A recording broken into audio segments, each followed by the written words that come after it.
And then he'd hold the bird over for a bit, and then into his mouth at the whole bird. And that was his breakfast? That was his breakfast. A kingfisher that he was after catching a few minutes before that? A few minutes before that. And then when we went to school, then what I'd be giving a class, a young fellow would be appointed to be at my back to keep off the mosquitoes, because it's a malarial place, and a bite of a mosquito could mean that you'd get malaria. So this young fellow would be behind my back up to about 10 o'clock. Mosquitoes come out at night, and they're there up to about 10 o'clock in the morning. And when 10 o'clock would be coming, the sun coming up, then the mosquitoes would disappear. But there in school, when the 10 o'clock would be coming, the young fellow would get extra busy behind my back, because you know how a young fellow with imaginary mosquitoes to be, so that he could linger on behind longer. And then I'd give a roar back to him, come out here, there are more fucking mosquitoes there. And then they're all laughing. And when we were young now, when we were going to school, we'd do anything too rather than be in class. Well, the young fellows there were the same. Very good. That's an interesting story, all right. So teaching school in Papua New Guinea was a little bit different from Cork? Not a whole lot, when it came down to it. Not a whole lot at all. And they were quite intelligent. But you see, the young fellows we got, ours was a secondary school. And it's only about a third of the population go to school at all. And of course, naturally, it would be the smarter lads that would go to school. And to be still the smarter again, that would survive the national school to come into us. So all of them that came to us were good scholars. And Pat, come back to Ireland, have you any interesting stories from teaching in Irish schools? About Irish schools, well, I could keep telling you stories forever, of course, about Irish schools. But I was a headmaster for 27 and a half years in a place called Croom. And the last thing I'd ever do was expel a student, although I'd often be asked to do so, because we had 27 teachers, and you'd get youngsters that would even then would be blackguarding teachers, especially part-time teachers. So a few teachers got after me that I would have to expel this John Barron. So before I would expel John Barron, I called in his mother, and his mother, God help us, was in a bad state, and I could see that John nearly wanted to be expelled. But eventually I had to expel him. And about 6 years afterwards, I was in London one summer, and I went into a bar for a drink.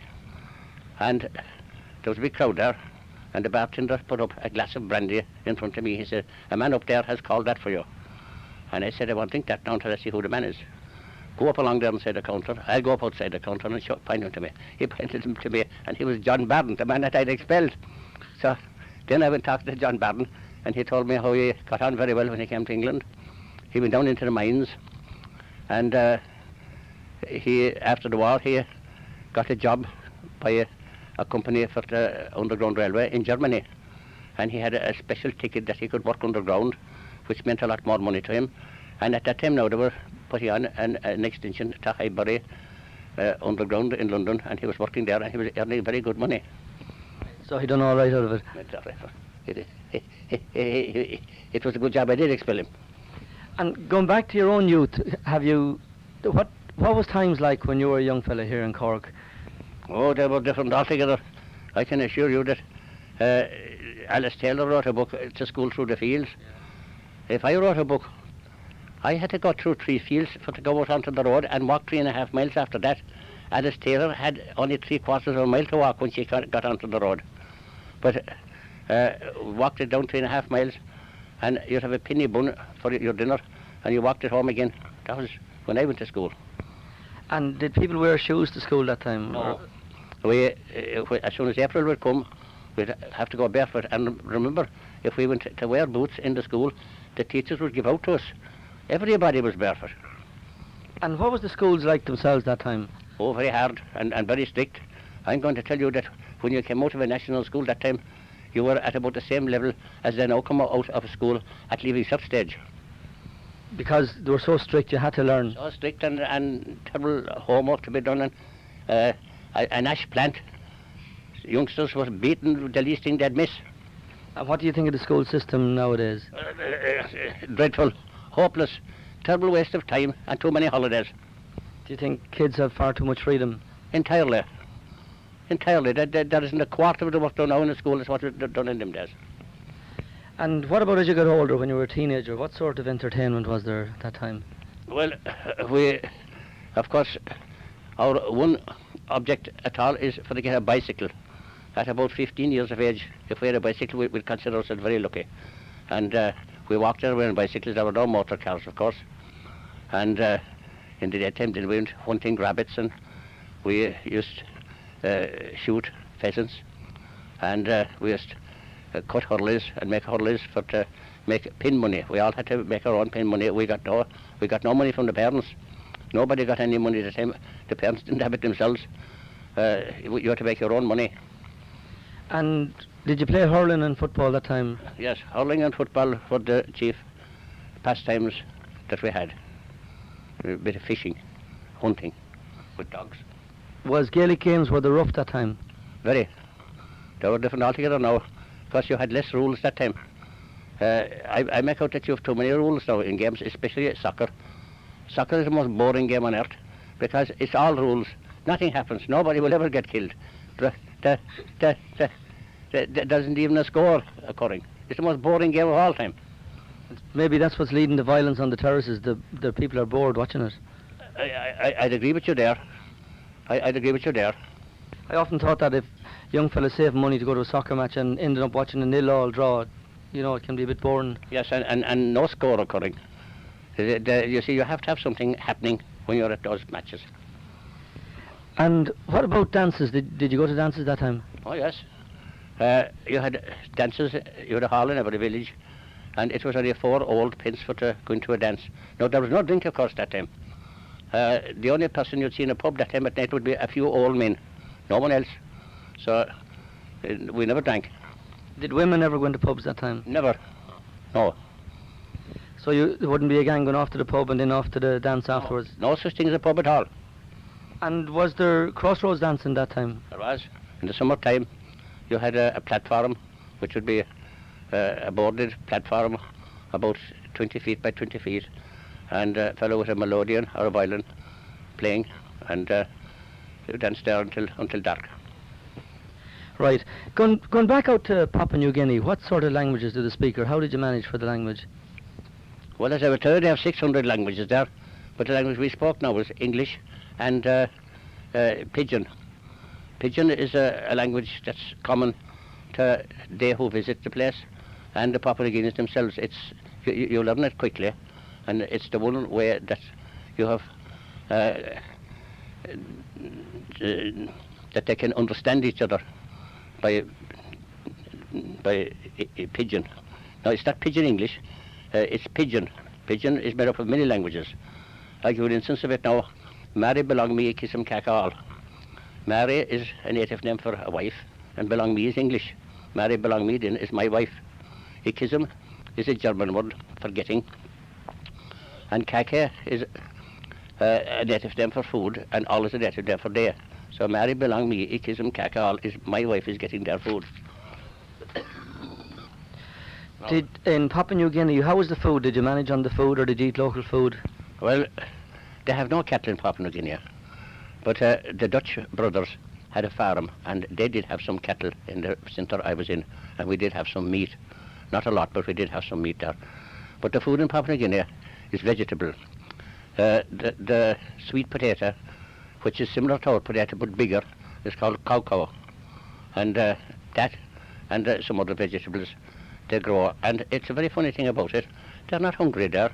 It's a productive country from the point of view that there's a fair rainfall, and the ground is good there, and the population is not overdone there.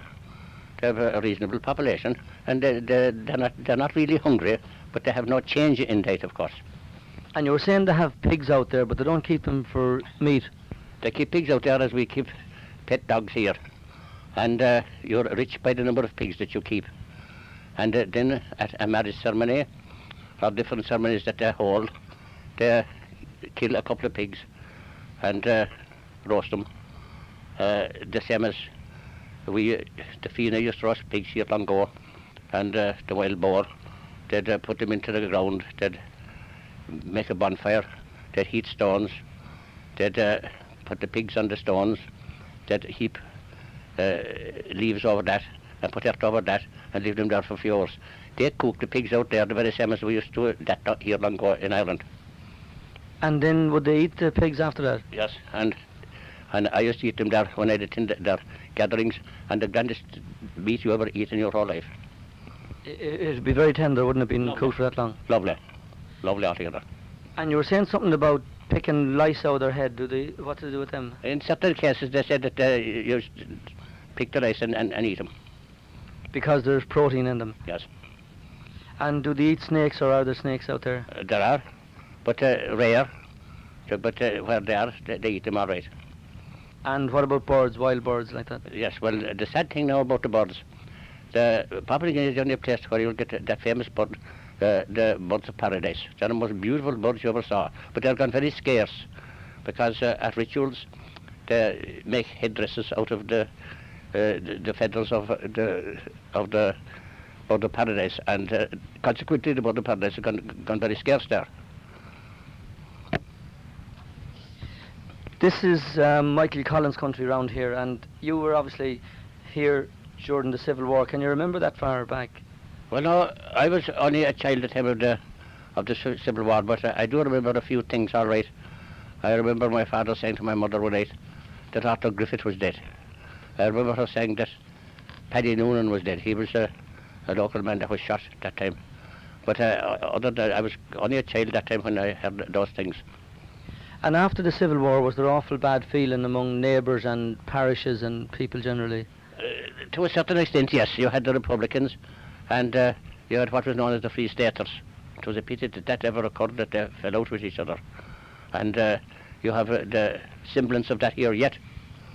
And what about Collins himself? Being that we're in this part of Cork, have you ever heard who killed Collins or who had him killed? Well, of course, there are many stories about who killed Collins, but it's quite plain that Collins went down to South Cork, and he was coming back, and he was ambushed. They weren't ambushing him just to kill Collins, they just were ambushing a bunch of what is known as Free Staters. And there was a state of war between them and the Republicans, and there can be no blame at all held about Collins being killed, because he had himself exposed. He was in a bunch, whereas there was another bunch ambushing them, and they didn't mean to kill Collins above anybody else. They meant to kill everybody that they could, and that would be a stater. They wouldn't just pick out Collins at all. So do you think that he was just a victim of the state of war that existed? Correct. And he should have himself properly guarded, and he shouldn't be there at all by right. He shouldn't have gone down there at all. So they didn't go with the sole intention of killing Collins, it was just warfare? It was just warfare. Right. I know, Pat, it's Sunday night and you like to go out for a drink. You're in great health, and I won't keep you any longer, but I enjoyed the chat. It was great to talk to you. Best of health and luck to you, Pat. God bless. Good night.